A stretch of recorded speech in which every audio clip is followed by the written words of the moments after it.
joining. We're happy to have Yanbei Chen from Caltech. Yanbei is an expert in gravitational waves. He received his PhD in 2003 from Caltech, working with Kip Thorne. And then he was a postdoc at Max Planck before returning to Caltech as a professor in 2007, where he's been ever since. Yanbei works on a wide range of gravitational wave physics, both at the source level, modeling, black hole in spirals, neutron star in spirals, also thinking very deeply about gravitational wave detectors as fundamentally quantum mechanical objects. And then he'll tell us also a little bit about thinking about quantum gravity in the lab. So thanks. Thank you, Catherine. It's a great pleasure to give a talk in Aspen, here in Aspen. It's actually this is my first in-person talk since the past 1.5 years. So the title of my talk is Gravitational Wave Detection, Macroscopic Quantum Mechanics, and Quantum Gravity in the Lab. So I'll start out from something experimental connected to observations, and then I will move on to areas which are a little bit more speculative, but the talk is meant to be thought provocative. So as you will see. Okay, I have to, yes. So this is an overview of my talk. So first, I will introduce to you the fact that Heisenberg Uncertainty Principle poses limitations in sensitivity for precision measurement devices. And then as it turns out, if you do have devices which are near the standard quantum limit, you will be preparing macroscopic objects in the quantum regime. And then we can think, what can we do with this experimental opportunity? And that's why I think they told me I can take off my mask, so it's easier. Okay, so then I'll talk about the possibilities of testing quantum mechanics and also opportunities at the interface between quantum mechanics and gravity, and also finally using quantum limited experiments to probe quantum gravity experimentally. So to start from the beginning, the experimental possibility here that I'm most familiar with is the LIGO detectors, which have 40 kilogram test masses, and we measure their displacement with a sensitivity of 10 to the minus 19 meters at a time scale of 100 hertz. So these corresponds to a factor of roughly 3 from the Heisenberg Uncertainty Principle. And in the future, there will be upgrades to these detectors, and then we will be truly probing these masses at, or even better than the Heisenberg uncertainty. To start, the subject of thinking about continuously monitoring the position of a test mass started very early in the 1960s and in the 70s. The pioneers in our field, Roginski, Caves, and Thorne, they thought about measuring the position of a test mass. Think about if we measure the test mass and localize it's always like this. So if we have an initial quantum state, a measurement in position will collapse the position quantum state. And then later on, there will be the spread because of the uncertainty in momentum. If we do make a better, a stronger, and there's an uncertainty principle that says delta x times delta p greater than h bar over 2. But if we make a better measurement of position at the early time, this will cause a larger uncertainty in momentum and therefore make the mass spread out more at a later time. So this means, this introduces the idea that if you continuously monitor the position of a mass at a very good sensitivity, you will be subject to this kind of trade-offs. And then if you think in the context of gravitational wave detectors, if you look at their noise spectrum as a function of frequency, if we focus on the solid curve here first, we can see that at high frequencies, we will be limited by our individual measurement uncertainty at each time. But then at low frequencies, we will be limited by these kind of back actions because you create momentum uncertainty. And this trade-off is very interesting. So if you put in more power into your interferometer, you can improve how well you measure the position at each moment of time, but you will perturb your momentum more. So you get more back action. So in the quantum optics terminology, these ones are called the shot noise, and these back action is called the radiation pressure noise, the quantum radiation pressure noise. So if you lower your laser power, you'll get higher shot noise, but you also have less back action or radiation pressure noise. And this trade-off gives you this so-called free mass standard quantum limit. And this limit, in terms of the strain sensitivity, strain noise, it doesn't depend on the laser power or your optical configuration. It only depends on fundamental quantities like h bar and the mass of your mirrors and the length of your interferometer. So this standard quantum limit is an important scale at which you have to consider the trade-off between sensing and back action. But of course, since this is the first slide of the talk, this limit will be surpassed. And there will be quantum optics techniques that we can use to surpass the standard quantum limit. And this is what I'm going to discuss next. But to motivate this improvement, and here I would like to show you the current sensitivities of gravitational wave detectors, which are the span of the sensitivities are in the red range here. And the blue span is the next upgrade of detectors in the next 3 or 5 years. And this solid line here is the standard quantum limit from the trade-off of position, momentum, uncertainty. Okay, so this is really, we're right at that location. And in the future, if we upgrade our detectors in order we reach to binary black hole merger at earlier universe, we need to surpass the standard quantum limit. Of course, part of that surpassing has to be coming from heavier masses, for example, but indeed we will develop quantum optics techniques in order so our quantum noise will literally go below the standard quantum limit. So I would like to introduce you one strategy using injecting of squeezed vacuum. And then I will discuss how the quantum correlation here is used to improve the sensitivity. So let's look at a simple example where we have light measuring the position of this mass. And for the light, we have a classical amplitude here. And we also represent its quantum uncertainty in the phasor diagram. So it's like a circle represents x and p uncertainty of the light mode. So in this phasor diagram, so here I'm representing the uncertainty of the incoming light field, okay? And then when we have gravitational wave signal, it modulates the phase of the light, okay? So it's an arrow here. And at higher frequencies, we will be limited by the phase quantum uncertainty of light. And this corresponds to the shot noise. The amplitude uncertainty of the light will drive a noisy motion of this mass, but it's more efficient at low frequencies because the mass, the F equal to ma, okay? So the acceleration is the force, and therefore at lower frequencies, you respond more to the amplitude fluctuations. So therefore here you see that this rising noise is due to the amplitude fluctuation of the incoming field driving the mirrors to move and then causing a noisy noise, okay?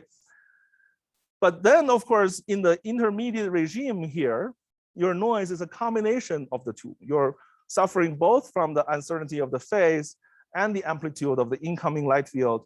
And therefore you're having a coherent sum of both. So now, if you want to create a squeezed vacuum or squeezed state for the electromagnetic field, what are you going to do? The squeezed state can either squeeze the phase fluctuation, but then make the amplitude fluctuation worse, or it'll squeeze the amplitude, but then make the phase worse. Here, you can say, well, obviously, if you have a high frequency, well, if you have low frequency, where you're dominated by the noisy amplitude of the light, then you want to amplitude squeeze your incoming field, and therefore you will lower this part of the noise. And then if you want to focus on high frequencies, where the phase uncertainty of the light is the major cause of the noise, you want to phase squeeze your light, incoming light. But in the middle, you have to generically squeeze an angle that is just right in order for the coherent sum of the two noises get squeezed. So it's pretty clear that if we inject a squeezed vacuum, we can lower part of the noise spectrum. And if we do inject a frequency-dependent squeezed state, we will be able to lower the entire noise spectrum and then surpass the standard quantum limit. Okay, even in this case, for example, here, when the noise is a coherent sum of both kinds of noise, if you are able to squeeze a combination of the input amplitude and phase fluctuations, you will be able to surpass the standard quantum limit. So the theory of this, I'm not sure I put the paper. The theory of this was worked out in the 1970s, 80s by Bill Unruh and Carl Caves. And then around 2000, Jeff Kimball and collaborators proposed a strategy for doing this in detectors. And it's only recently that such a strategy of demonstrating injection of squeezed vacuum with the appropriate squeeze angle has been demonstrated in the LIGO detectors. So in this experiment done at the LIGO, one of the LIGO detectors, actually, by a group led by the MIT group, the squeezer here, this is using a nonlinear optics to generate squeezed vacuum. The squeezed vacuum is injected into the LIGO interferometer, and then the outgoing noise spectrum is measured. Okay, so the theoretical prediction is that at various different frequencies, you have to inject the right squeeze angle. And in this particular plot, what is shown here is that, so these two are the experimental total noise when you don't inject squeeze vacuum versus if you do inject squeeze vacuum. And you can see the little bit decrease in your noise, the little bit decrease.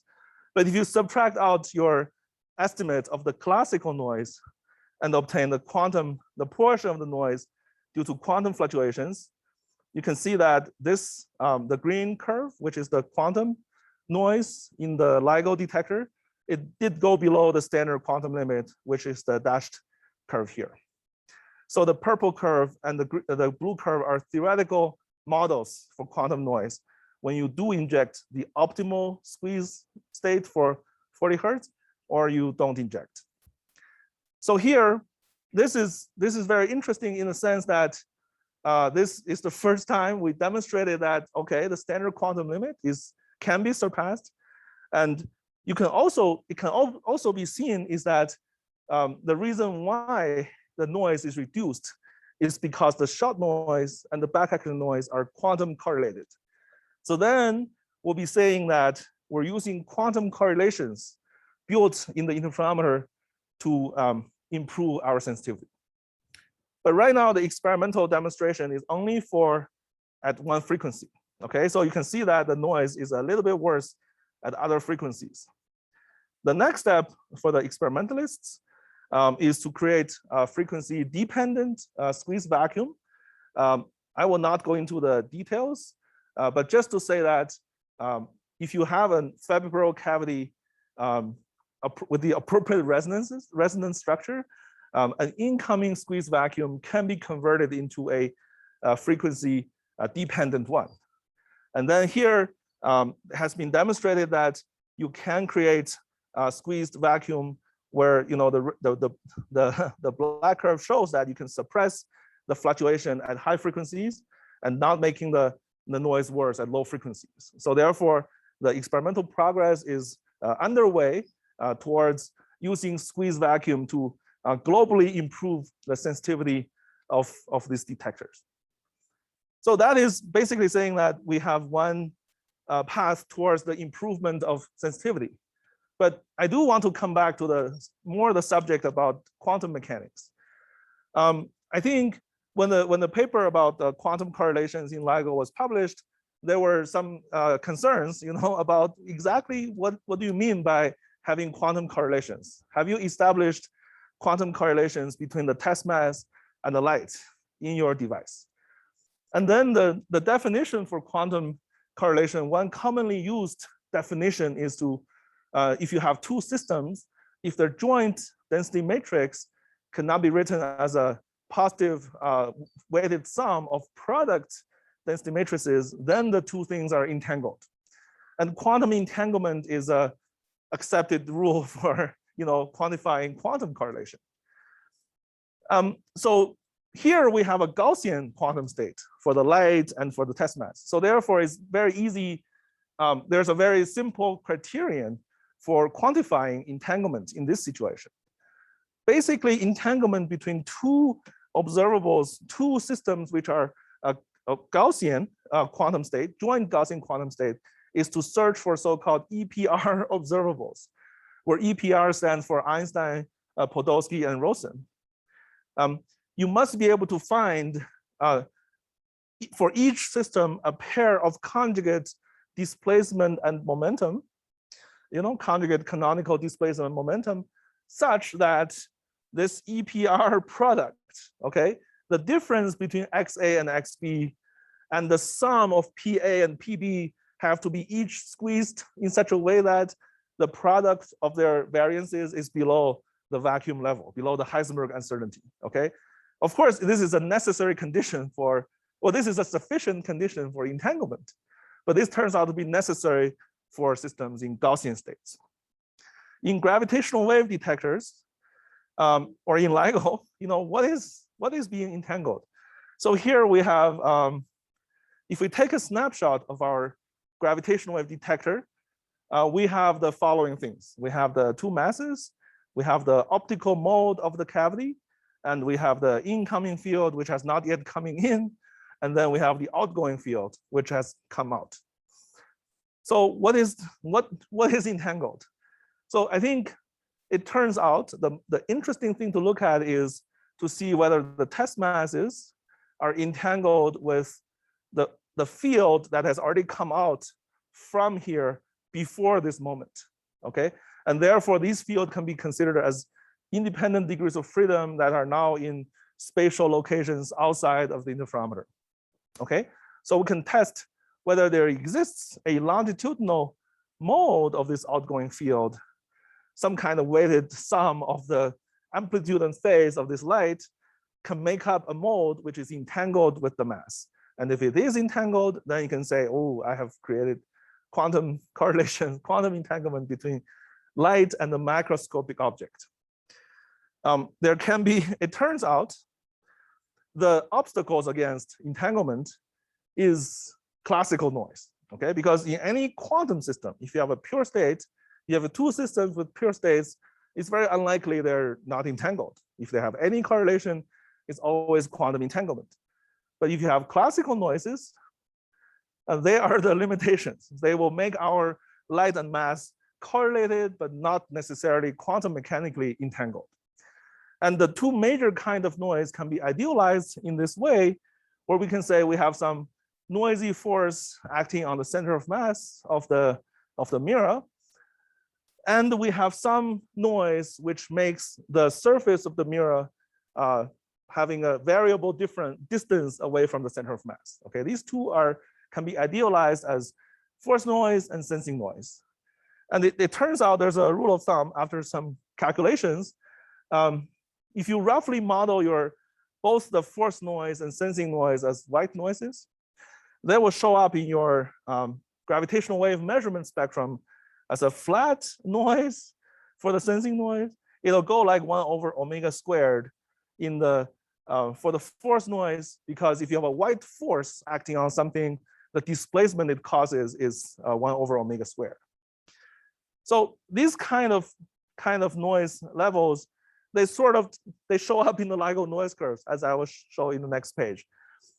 As it turns out, if you have a quantum measurement device where if both the sum of your sensing and classical force noise is below factor of 2 times the standard quantum limit, you can do a computation and you find out in this situation, the outgoing light field is entangled with the test mass.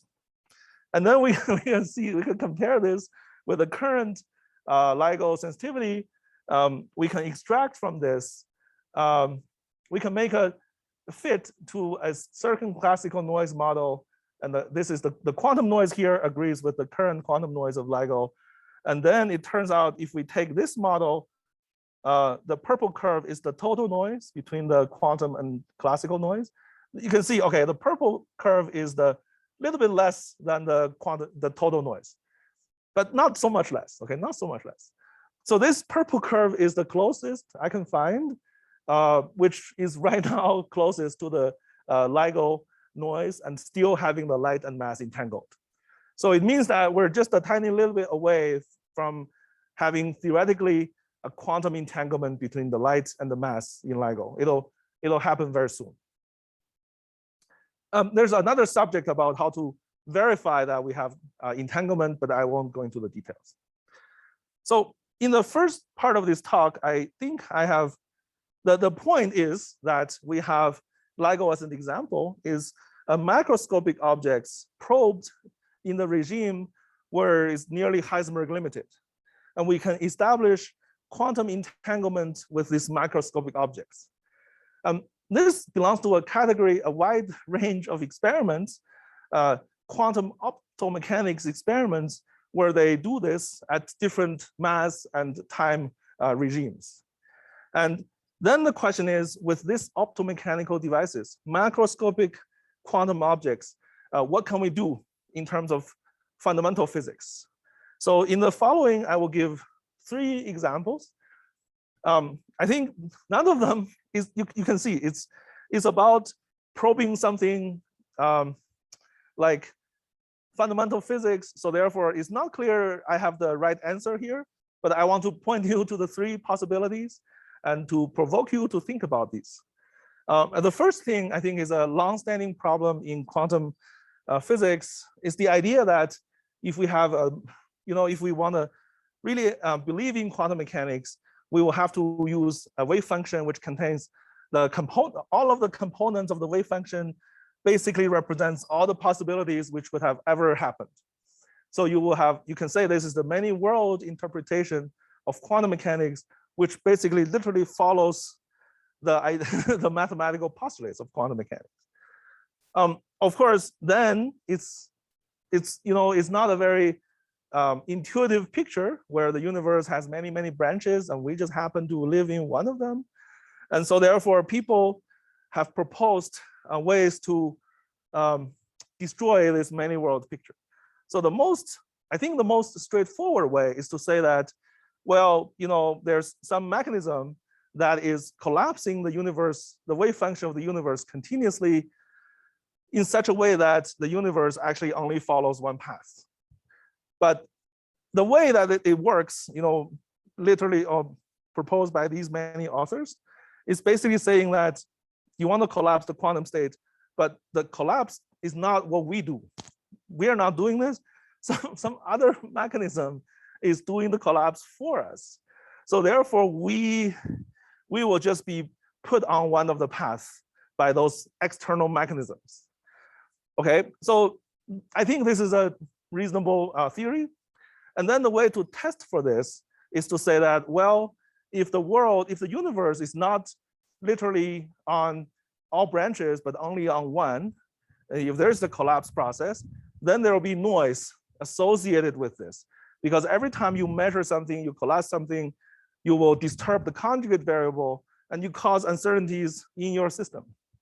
Okay, so I won't go into the details, but there are ways that people have come up with to do these collapses. Okay, so the way they do this is very similar. Okay, they say is that, oh, we live in this space-time and we have matter moving around, quantum mechanical matter. We will first make our matter drive some field, the phi here. And we assume the field here then is monitored by some other being which come from the external dimensions. Okay, they don't say these literal words, but they write down this Lindblad term in the master equation, which have this effect, right? You basically drive some fields, and then by something is collapsing the values of these fields. So therefore, you do have the consequence that macroscopic objects won't be staying as superpositions. On the other hand, you will disturb certain motions at tiny ways that you can search for them. So one model is called the CSL model. It stands for continuous stochastic localization. And the other model is proposed by Penrose, and Deviations put the Penrose proposal into a similar form, where Deviations proposed that basically these external agents are measuring the Newtonian gravitational accelerations caused by the matter, the quantum matter in the spacetime. So one can put tests to this. Okay, so if we do have these very sensitive optomechanical devices, we can provide tests to these kind of collapses. So there are increasing tests to these models. So for example, so these tests are from molecular interferometry, but the ones on the right are from some of them are from the interferometric, from the optomechanical tests.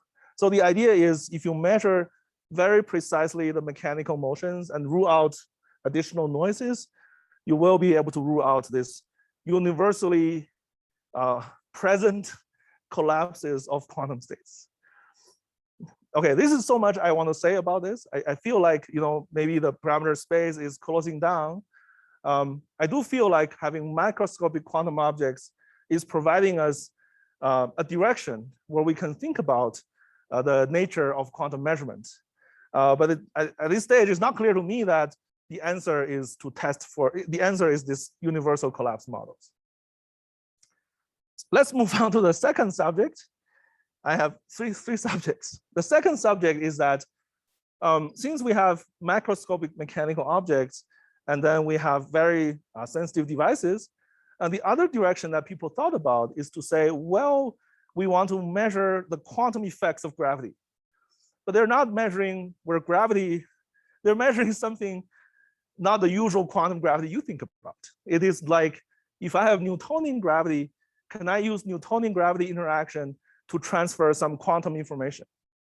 So there are, the recent wave of these interests started from the 2017, where there were two papers on the same issue of PRL, where they propose a matter wave interferometry, where you have matter wave interferometers where the particles fly close to each other, and their Newtonian interaction allows some additional phase shift to your interferometers.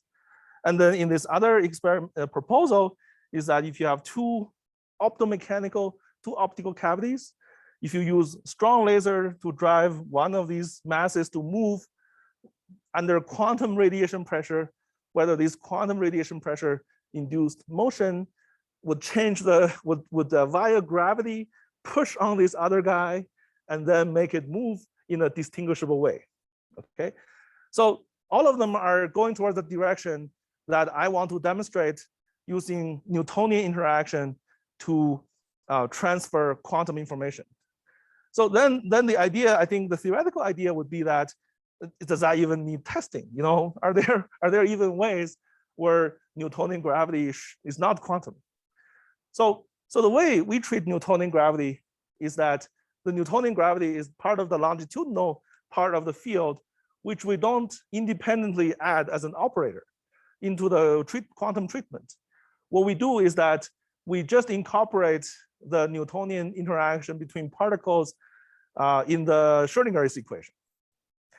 Okay, even though you can have this intermediary potential operator, but what you really do is you just write down Schrödinger equation for the test masses, including the Newtonian term. In other words, the Newtonian gravity is part of the constraint equation, and it's not really an independent degree of freedom, which can have fluctuations, for example, independent fluctuations, for example. So therefore, it means that if gravity is classical, you can't even do this. So there'll be something really wrong for the quantum mechanics of objects which gravitate. So then this is a little bit of a conceptual problem regarding the tests proposed in the previous page. And the other practical problem with the test of gravity is that they're really hard because gravity is very, very weak. If you think about two objects, which are two oscillators, you use gravity to mediate their quantum effect. It turns out the time scale for the quantum state of this one to slosh into the quantum state of the other one via gravity is related to a characteristic scale, which is related to this frequency, which is g times rho square root. And this frequency will be the frequency of a satellite which goes around that star made from that material, okay? Which is like, for the Earth is like 40 minutes. So that's the time scale for the transfer of quantum states. So it's very, very slow. So I do want to provide a little bit of thoughts into these questions about whether it makes any sense to think about gravity as a classical interaction, and also how, is there ways to amplify this effect? Oops. So as it turns out, people have considered having gravity as a classical effect a long time ago, in the form of a nonlinear quantum mechanics, okay, nonlinear quantum mechanics.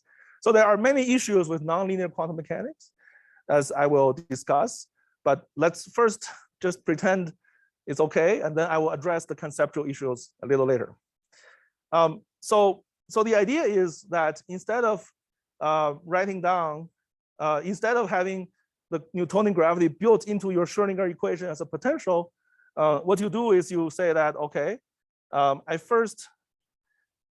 write down a Schrodinger equation where I will have a classical, I will have a potential here, but the Newtonian potential here is given from the expectation value of the matter density according to the wave function that I have. Okay, so this obviously would have a very different phenomenology than quantum gravity. For example, if you think about it, if you have a particle which suppose you have a particle whose size is this large, okay, but it has a wave function which is spread out here. Quantum gravity means you have a superposition, okay, so the mass can at different locations, and then when the mass is at each different location, the gravitational field would be entangled with the location of the mass, and therefore the gravitational potential can be either here or here and here and here. You have a coherent superposition between where the mass is, but then you have an associated gravity field. Okay, but if you have a classical gravity, it's very different. Okay, it's very different in the sense that given the wave function here, you will just have a Newtonian gravitational field which is driven by your wave function. Okay, so therefore, even if your particle is not feeling any additional potential, its wave function being a finite wave function just makes the particle attract itself on its own. Okay, so it's a little bit of a very different from the usual idea. Okay, so it's obvious that you will have some interesting self-interactions. So if you literally believe this for a moment and think about what happens in a macroscopic matter, for example, this crystal. So if you have a crystal, the matter of the crystal is not like uniformly distributed. It's kind of like near the lattice sites, and these nuclei are kind of not far away from the lattice sites. And they can be characterized by 0-point fluctuations of the lattice potential. And at the end of the day, these distances are like a factor of 100 less than the lattice separation. So if you really then believe in nonlinear Schrodinger-Newton equation, if you really believe that gravity is classical and self-attracts, then a crystal, the wave function for the center of mass of a crystal is modified by this self-interaction term, which has a time scale not associated with the mean density of the crystal, but actually the density of the nuclei uncertainty around the sites. And this is 100 times, usually 100 times more, 100 times larger than the naive estimates I gave you using uniform distribution. So therefore, it means that if gravity is classical, the signatures can be stronger. So, okay, let me address the other issue. And the other issue is concerning the nonlinear quantum mechanics. There's a conceptual issue, which I think many people would think, or they have told me over the years, that, oh, this is such a stupid idea. Don't think about nonlinear quantum mechanics. I think maybe that's true. I think the idea is the big problem with nonlinear quantum mechanics is that it breaks this linearity in a way that becomes very bad when you have a quantum measurement. Okay, so if you say, well, nonlinear quantum mechanics is a quantum mechanics whose Hamiltonian depends on the quantum state. Okay, you put some expectation values in your Hamiltonian. So if you say, well, I draw a space-time diagram about the two systems whose quantum states are entangled, and then I make a quantum measurement here for the A objects. And then, of course, just remember that we use our Hamiltonian for evolution using the lambda, which depend on the quantum state. So if we make a measurement here, I have to collapse the quantum state here, and that collapse will instantaneously broadcast itself throughout the whole space here, so that you got to update your wave function.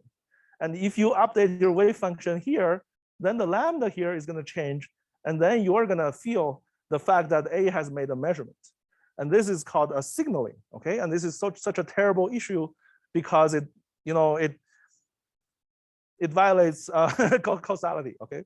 But of course, there's more and more literature that discusses how do you deal with a physical scenario where you have signaling, okay? Maybe you can formulate consistent descriptions of the universe when you do have signaling, but it's very, very tricky, okay? So that is enough for most people to say, well, I'm not gonna bother with the nonlinear quantum mechanics. I'm gonna study something else.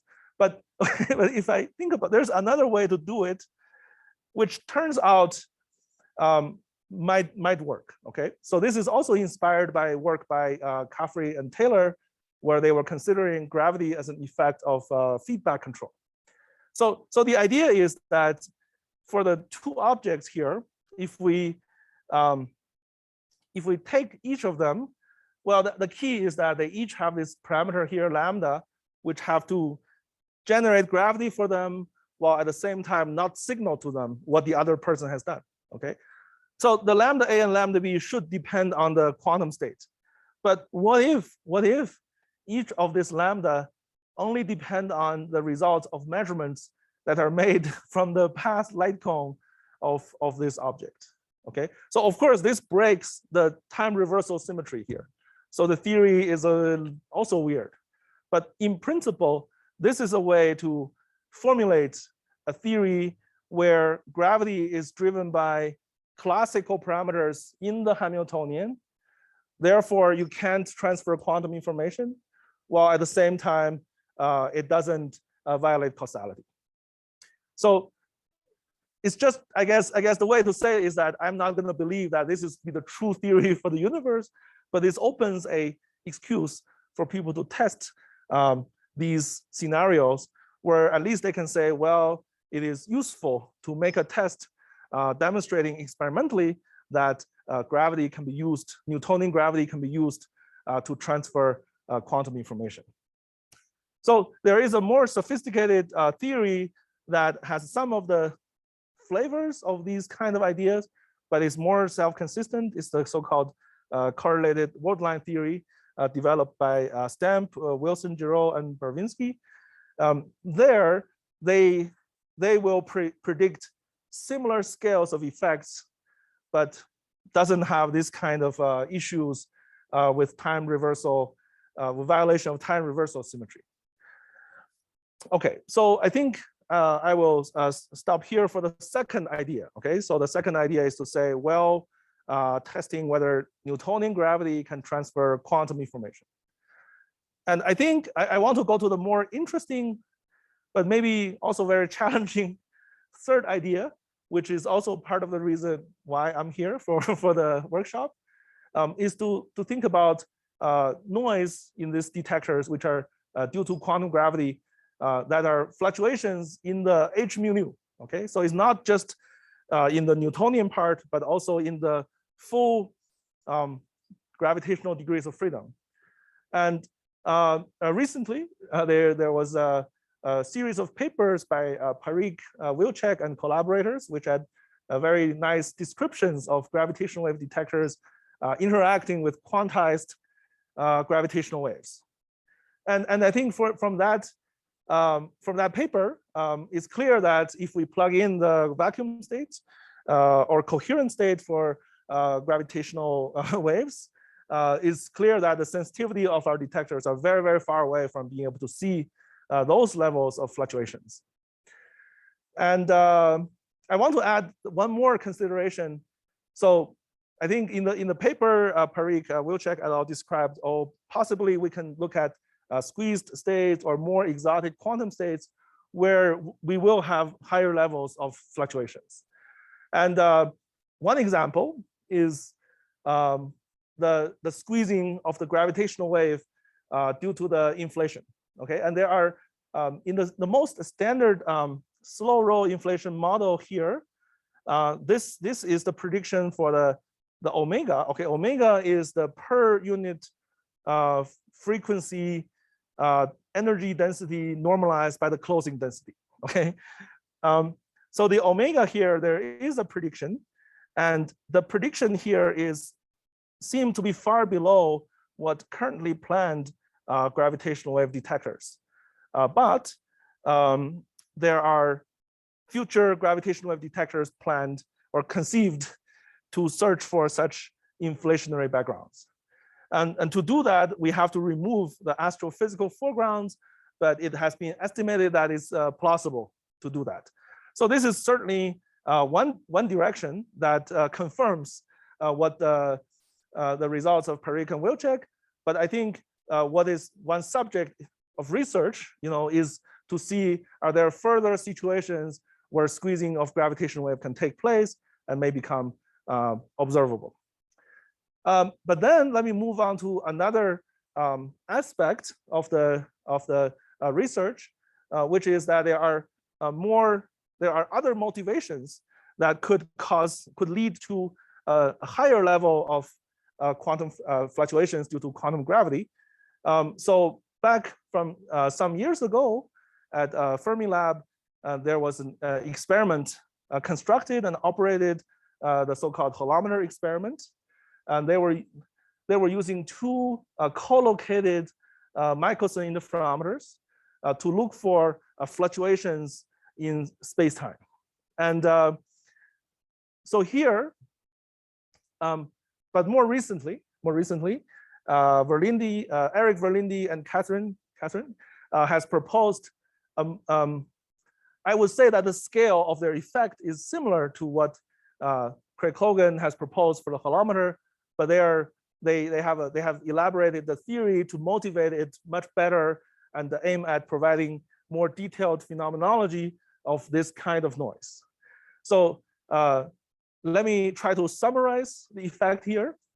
The idea is that when you think about light propagation from the beam splitter down the arms and then coming back, these light rays, they can be seen as propagating on the bifurcation surface of a black hole. It's as if they were propagating on the future and past horizon of a black hole. And there's a mapping you can carry out. And then because there are arguments that the width of the black hole horizon is the geometric mean of the mass of the black hole and the Planck distance. And if you take the mapping here seriously, and then you map the arm length of your interferometer to the mass of the black hole, then you can argue that, well, this detector is going to have a noise displacement fluctuation, which is given by the geometric mean of the Planck distance and the arm length. And because the Planck distance is 10 to the minus 35 meters, if your L is like some meters, the scale here works in the regime of the sensitivity of the detectors. And I think the further argument is that you not only have to, there are further features in the theory that I will not elaborate, but I think one of the other crucial ingredients is that the timescale of this variation is L over C. It's the light travel time between the beam splitter and the mirror. So in such a way that this is right in the regime, which might be observable in the regime of gravitational wave detector experiments. So in fact, right now, Catherine Lee McCullough and Rana Adhikari are conceiving a new experiment which can be more sensitive to such noise, and also designed in a way to be able to distinguish features of these fluctuations that depends on the configurations. So let me say a few words. Let me see. Yes, let me say a few words about why I'm here. I'm here to attend a workshop on the observational signatures of quantum gravity. And here we have a collaboration funded by the Heising-Simons Foundation on the quantum gravity and its observational signatures. And the acronym is CURIOUS. And so this, as you can see here from the participant, I am a more observationally related person here. And I look forward very much to collaborating with more theory people working on more formal theory. And then I think our goal is to really see whether there are observational signatures and opportunities in the areas which involve precision measurement devices like LIGO. And also, I didn't talk about the other subjects, which are astrophysical observations and cosmology. So I think this, let me summarize my talk. So I started off from saying that LIGO and other broad range of optomechanical experiments are in the regime where the masses are moving near the Heisenberg uncertainty, and we can establish quantum correlations, quantum entanglements between these masses and light, and presumably these masses and these masses. I think they are demonstrated in other regimes as well. So, and then from this, it is an interesting starting point to think about what these opportunities, what does this provide us with ways to study quantum fundamental physics. I discussed three things. None of them I feel like I have a good, complete understanding, but I hope they can be very interesting directions. We discussed, in connection with quantum, the phenomenology of quantum measurement. There are these collapse models that people can test.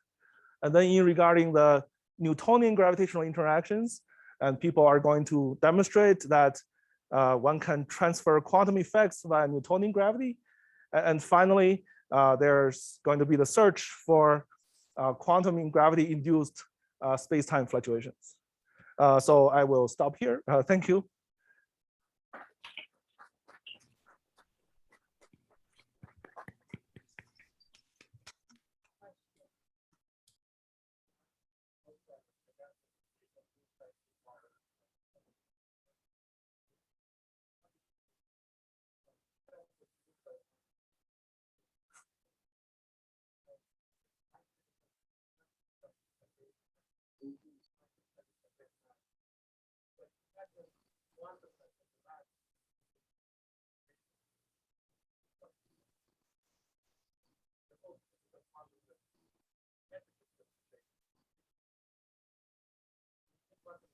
Is anyone speaking, or are people taking questions? Just out of curiosity. We're taking questions. I think I will repeat the question and then before I answer.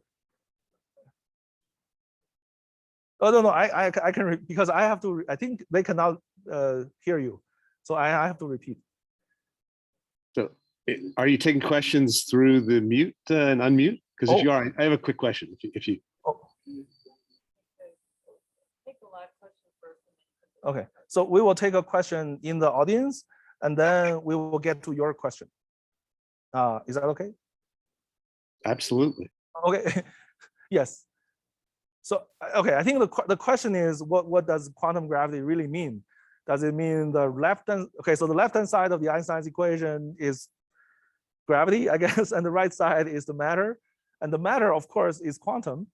And then I think that's the question. So I think for me, I'm not sure it's a good question for me either. I'm not able to answer the question.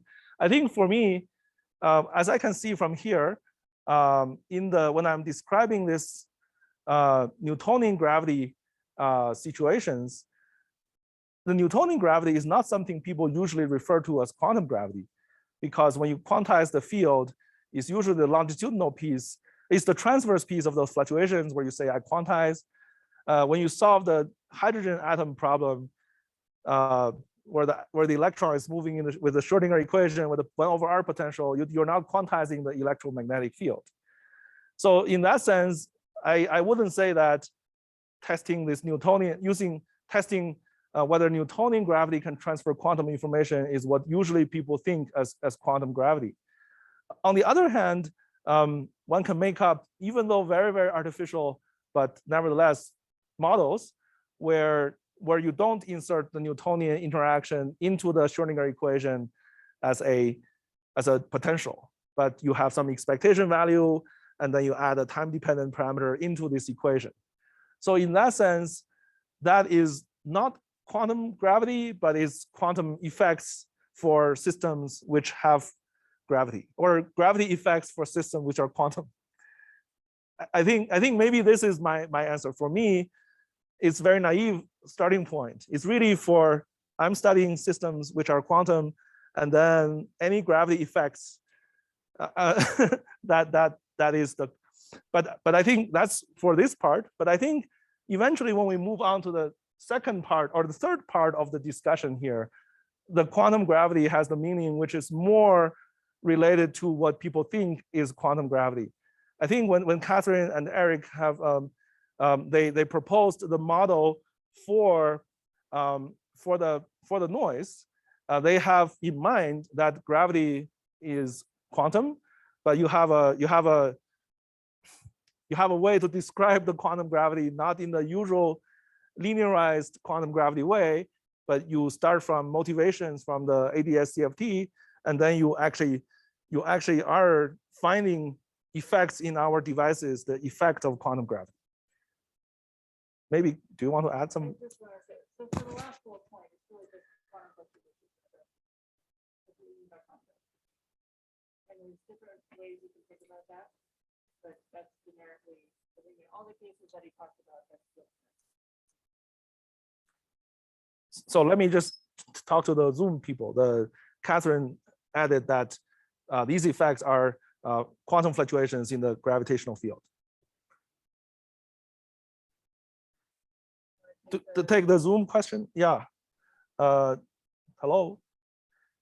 Yes. I don't know if there are more than one, so I don't know which one is supposed to talk. But anyway, so looking at your last slide here, in LIGO, light and mass are entangled. So is it fair to consider the mirrors as a macroscopic quantum object?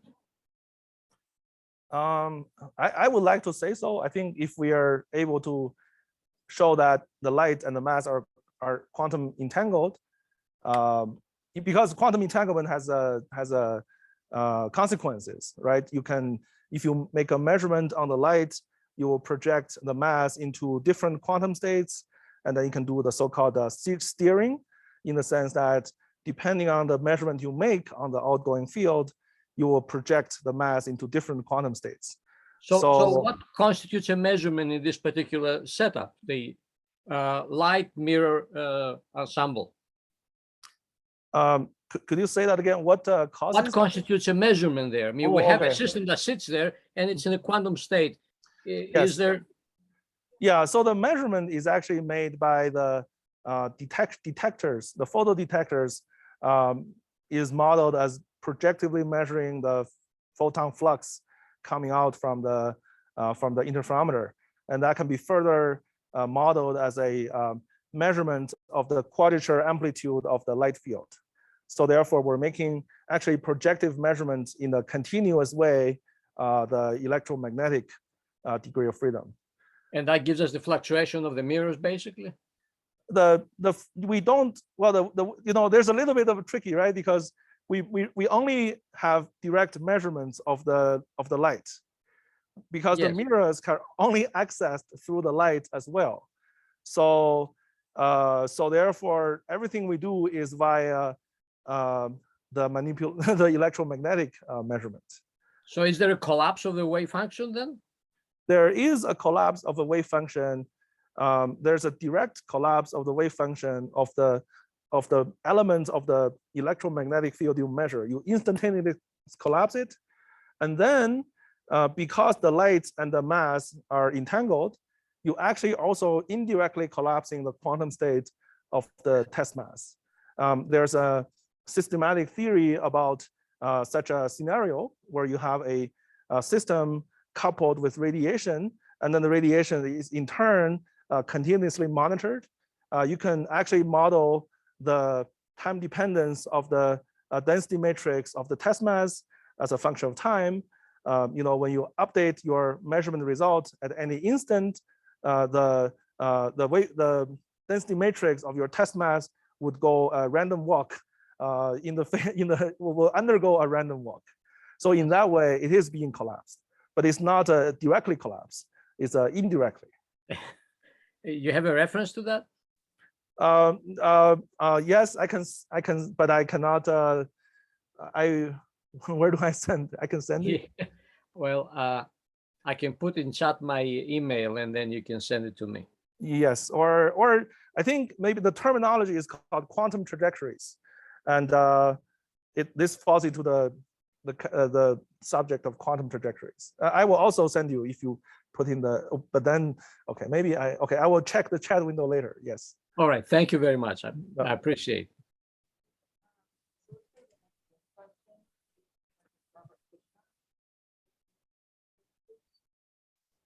Are you taking more from Zoom or more from the audience? The Zoom, yeah, we're taking Zoom now. Yes. Okay, let me ask. I'm sorting through a few. I'm a mathematician, maybe a quantum field theorist, but let me ask a very practical question. The LIGO detectors themselves are large masses, they're mirrors basically. Is there any filtering that's done? I'm thinking of the metaphor that we hear the gravitational waves, and I'm just wondering, normal, at least mammalian hearing uses many thousands of different, shall we say, resonant masses, and my understanding is that the actual detectors don't have that feature.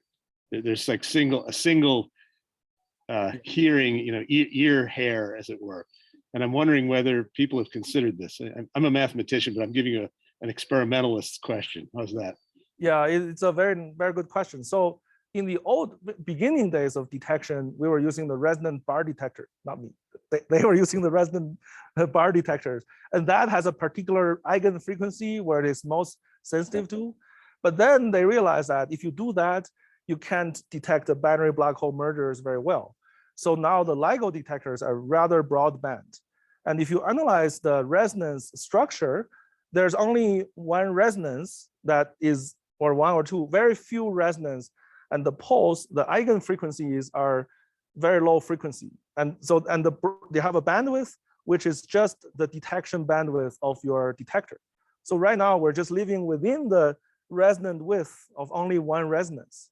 So in that sense, we're not yet building a very broad, we're not like the ear. We're not combining a large number of resonances. There are proposals to, like the European Einstein telescope proposal, they propose to build two detectors where each focus on different band and then piece together the information.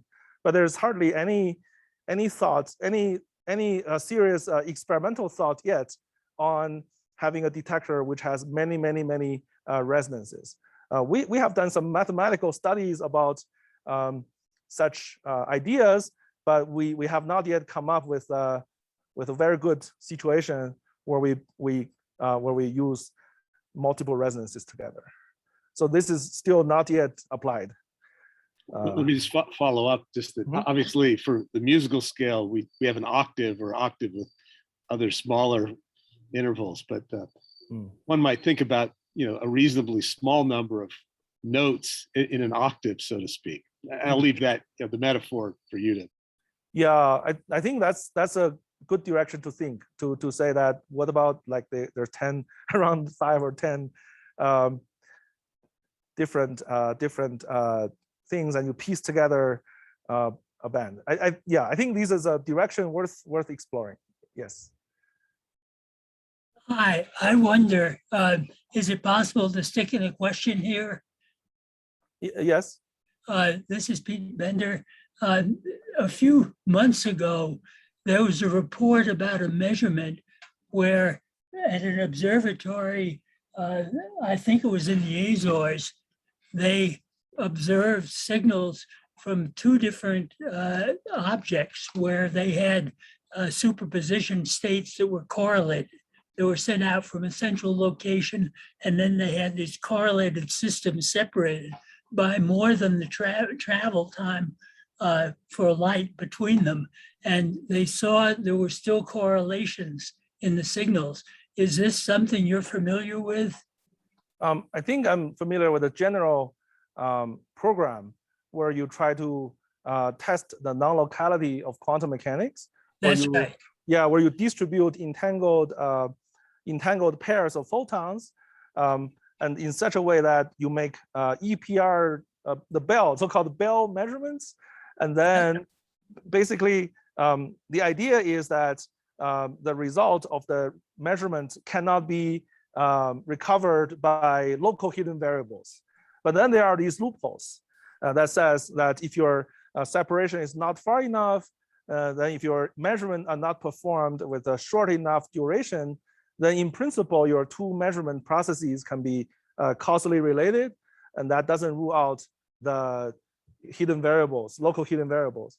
So therefore, I think one reason why people do this is to make sure that they're closing all the necessary loopholes for disproving the local hidden variable proposals.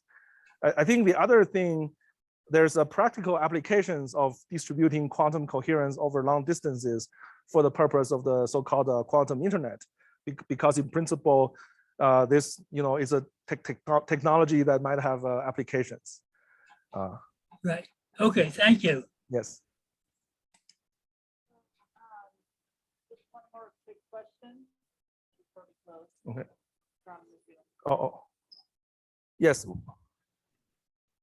Oh, should I ask? Yeah. Yes. So there is you showed a plot to probe all the way down to the slow roll prediction. So I want to ask that specifically. So there, as you mentioned, there are a lot of astrophysics or other background. One of them being asteroids, actually. So they will actually introduce this gradient noise. So I'm just wondering how realistic it is to actually go all the way down to this slow roll inflation parameter, because there are some irreducible background. Yes, that is a very serious issue. I think what I can say more is about the binary black hole and binary neutron star backgrounds. So for these ones, I think there were a series of studies about how many such neutron stars binaries can be, and whether they can be first measured and then removed. And then you're right that there will be a background that can be non-removable because they're very weak and they're all like within each other or something. So, and it was thought that for LISA, for example, in the LISA band, it is very hard to remove the background from neutron star binaries. So it's kind of very hard to probe to the inflation background. But in the gap here between the LISA and LIGO, it's believed that maybe there's an opportunity here where you may remove the neutron star and the binary black hole and the binary white dwarf backgrounds. But I think there are other things which are less systematic. If you think about the asteroids or if you think about other things, that I think it's hard to, for me, I don't know. So I feel like it is very, very challenging to remove all the way till the inflation background.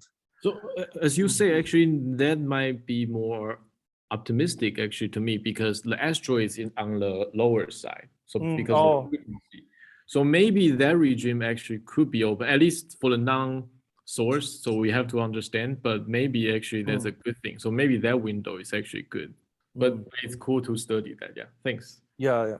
Welcome. So I think in view of the time, we're gonna wrap it up. If there are more Zoom questions, maybe Yanbei can stay for a few more minutes Okay. afterwards. But let's, for those of us here, let's thank Yanbei. Thank you. Outside, maybe Oh. about online questions. I think there's maybe one more quick question. Oh, okay. I can answer the Zoom question. Albert, I think Albert said that he still has the question. Yes. Albert, please. Oh, yes. It seems like LIGO is limited by the mass of your mirror. Why don't you just use a more massive mirror? Yeah, of course. So this is this is of course this in this page here, as you can see that a lot of the improvements are actually because the heavier and heavier mirrors are being planned. So so that's certainly one ingredient for improving the sensitivity. But of course, when we think about the quantum optics techniques, it not only it doesn't only improve low frequency noises, for example, canceling the back action, having squeezing, and having other parametric amplification techniques also actually can improve the bandwidth and the sensitivity at higher frequencies. So I think here today I focused a lot more on the back action, also because the back action is a signature where the mass and the light is determining the wave function of the mass. So for me, it's a very nice subject, but you're absolutely right. Increasing the mass is a big part of the sensitivity improvement. But the squeeze states would improve your high frequency performance as well. That's So right. it's worth Yes, it's still worth. Okay. Yes. Great. Yeah, right. Thanks. Yes, welcome. Another, I think I want to comment that right now, LIGO had planned to have a power in the cavity more like, at some stage they plan to have 800 kilowatts of power in the cavities, but right now it's much, much less than that before other parametric instability effects, other issues set in. So therefore, we didn't increase the power up till the originally conceived level, but because of squeezing, we're still able to improve sensitivity. And really there was a boost of the event rate because of squeezing already. So it's very useful. Other questions? Can you have a practical question here? Another question? Yes. Very practical question here. I had to search your right side here in 2 weeks, in the second one here, but views to get this good here, but in 3 weeks, good here. Could this, if can you see now the slide again here? How can I slide again? In 2 weeks, my slides will good again. Yeah, had 2 surgeries, but can you see it, the slides again in 3 weeks here? Find it again here, your slides? The slides? Oh, you mean putting the slides online? Right, because it's not my surgery is not good here, but in 3 weeks, my views are good again here. Oh, so I don't know whether there's a mechanism for putting this online. I don't know, Oh, I will find out about putting this online, but I will try to put this online. Okay. To add to that, this entire lecture, including the slides, will be available on the Aspen Physics YouTube channel. Oh, okay. Okay, so then I don't have to put the slides. They just see this.